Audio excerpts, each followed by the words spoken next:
let's set up your new telephone modem. Once you receive your kit, let's open it up to make sure you have everything necessary to perform your self-install. Inside your kit, you will find instructions along with a coax cable, power cord, and the telephone modem. You will also need your telephone and cord, which is not included. Step 1. Connecting your coax cable. Take one end of your coax cable and screw it into the wall outlet.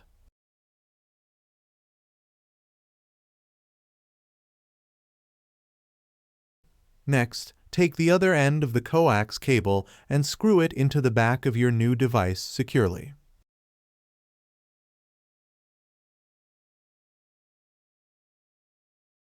Step 2. Connect the phone line.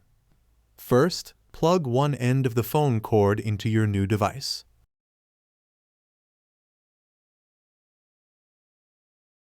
Next, plug the other end of the phone cord into your phone. Step 3. Connect the power. Plug the power adapter into the wall outlet. Next, plug the power cord into the back of your new device. Step 4. Wait for the device to boot up. The blue lights on the front of the device will indicate its status. First, the power light will turn solid, and then the internet light. Once the phone light is solid, you have installed your device correctly. The last step is to give us a call to finish your activation.